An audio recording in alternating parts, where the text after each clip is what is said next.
Warning: our YouTube channel and its videos may contain scenes, language, and content that may not be appropriate for all audiences.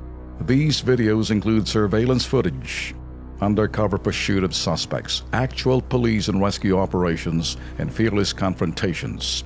If you do not approve of the content, please do not watch our videos. If you wish to continue, we strongly advise that you proceed with caution. Viewers' discretion is advised.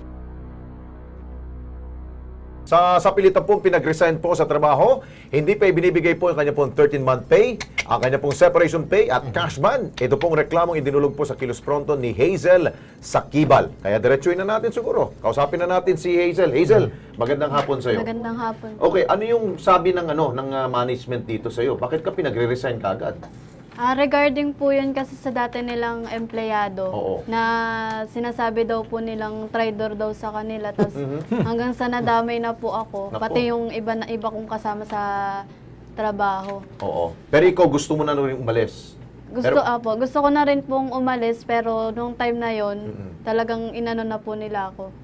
Pinag-initan ka na. Opo. Pero ang kailangan mo dito ay makuha mo itong lahat ng mga benefits na kukunin mo yung cash ban, separation pay at the same time yung Sige, dulog natin to kay kay Yusek Nandole. Tinatawagan na ba natin? Okay, ano bang pinagmulan ng away ninyo? Saan nga pala? Doon sa kaibigan mo? Anong wala naman pong problema doon sa dati naming doon sa dating nilang empleyado. Kumbaga parang nadadamay lang po kami dahil kaibigan mo rin siya. Opo. Yun. Okay, sandali lang Hazel ha. Nasa linya ngayon po si Undersecretary Joel Maglungsod para idulugo natin sa DOLE itong problema ho ni Hazel. Yusek, magandang hapon po sa inyo. Yusek, may hapon. Yes, may hapon kay Lex, no? Opo, kay Ben. Opo, si Alex po, kasama ko po si Ben Tulfo at si Erwin Tulfo, Yusek. Yusek, meron kami idulugo sa inyo ha. Isa po itong empleyado, mukhang na iniipit po siya, ayaw po i-release yung kanya pong 13-month pay, yung separation pay, at the same time yung cash ban. Baka siguro madaliin po natin, dyan po sa DOLE, dadaliin namin to si Hazel para matulungan mo natin, sir. Yes. I-repair nyo dito tulad ng i-repair nyo na nakaraang Sabado yata yun, o Bernice ba? Friday po yun. Oo, nakausap ko na kanina, Lex, no? Okay. So, pinailan na namin sila ng mga necessary complaint. Yun.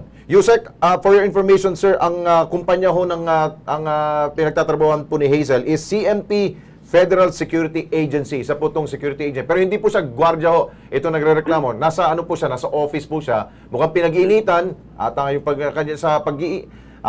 iniipit po siya, hindi po binibigay yung dapat po sa kanya pong benepisyo, sir. Hindi pwede yun. Hindi pwede yun.